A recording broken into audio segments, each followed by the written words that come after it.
So I absolutely love this car. You want to know why? Because it's reliable, it's inexpensive, and it does what I need it to do. And I don't need it to do much. I just need it to help me get from point A to point B. It's not luxurious, it's not super comfortable all the time. Some things are broken, but you know what? It runs.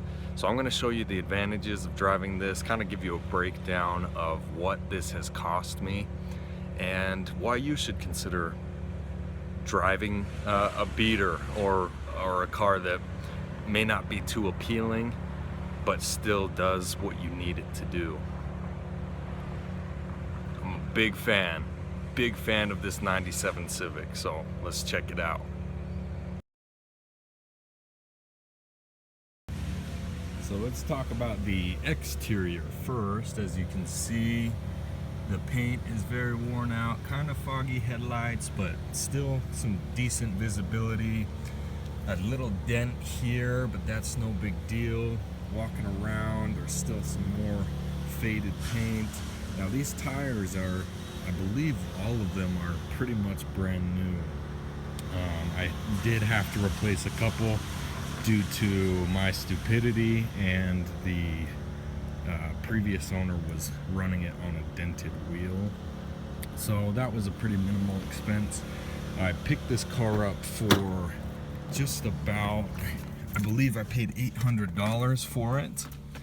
So in the end, it has cost me, I believe, $1,200 with repairs, and that includes an oil change as well. As you can see, the interior's in pretty decent shape, no tears in the seats.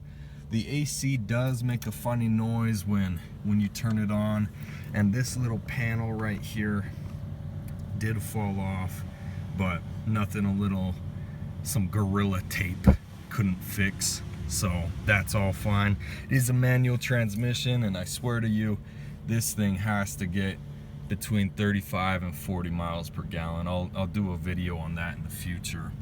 Odometer today is reading 251,000 miles, so still running pretty. I'm hoping to get, I don't know, we'll see. I'd love to just drive this thing into the ground. I'm not too eager on getting something newer, so long as this is functioning well, so long as it's safe. And so far it's been an absolute dream of a car to maintain. I've had it for about 8 months now, ever since November of this last year. I'm just gonna turn it on so you guys can get a feel of the weird sound the AC makes. This is kind of one of the cons. So that's super annoying, but you know what? The AC still blows pretty cold and it all works.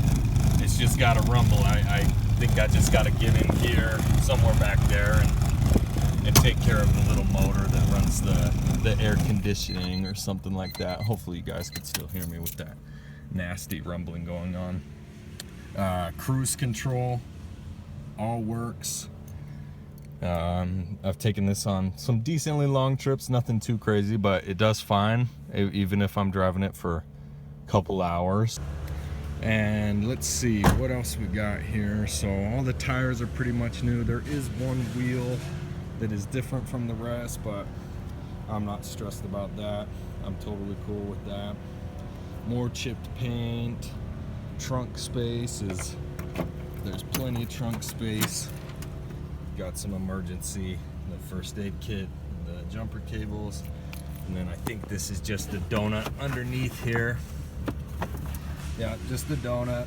Got a little bit of water in there, so there's probably a leak somewhere, but again, not stressed about it. So that's pretty much it. I guess I can show you underneath the hood.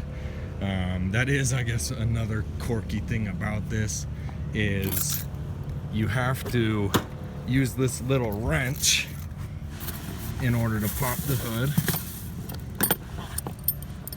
So you use this guy and you go where this handle for popping the hood used to be, And right now it's just a peg, and you just pull it and then it pops the hood. So no big deal, kind of annoying, but it's all good.